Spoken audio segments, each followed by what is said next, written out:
ગુજરાતની ડ્રગ્સના દૂષણથી બચાવવા માટે આમ આદમી પાર્ટી મુન્દ્રા દ્વારા આજે અદાણી પોર્ટના મુખ્ય ગેટ પર ઉગ્ર ડ્રગ્સ વિરોધી પ્રદર્શન કરવામાં આવ્યું હતું. પોર્ટ પરથી વારંવાર મળી રહેલા કરોડો અબજો રૂપિયાના ડ્રગ્સના જથ્થાના મામલે આપે રાજ્યની સુરક્ષા અને યુવાનોના ભવિષ્ય પર ગંભીર ચિંતા વ્યક્ત કરી હતી. Adani Modi bye bye, drugs વેચી મલાઈ ખાય. આજ રોજ ડ્રગ્સના મુદ્દે અદાણી એસીઝેડના ગેટ પર આવી અને અમારો વિરોધ પ્રદર્શન કરવાના અમે પ્રયાસ કર્યા હતા. ડ્રગ્સના કારણે જે યુવા ધન બરબાદ થઈ રહ્યું છે, આ ડ્રગ્સ આવે છે અદાણી પોર્ટની અંદરથી આવે છે.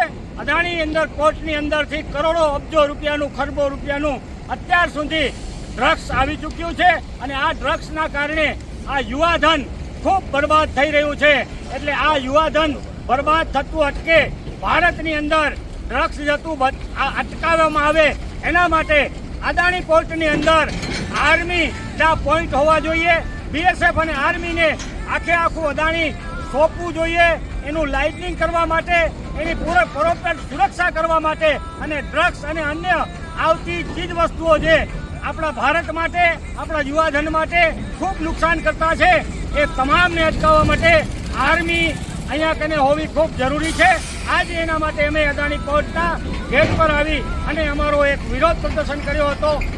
ખરબો રૂપિયાનું આ અદાણી અને મોદીની બંનેની મિલીભગતના કારણે અત્યારે ડ્રગ્સ આવી રહ્યું છે અને આ ડ્રગ્સ અટકાવવા માટેના અમે પ્રયત્નો કરી રહ્યા છીએ, યુવાધન બચાવવા માટેના પ્રયત્નો કરી રહ્યા છીએ.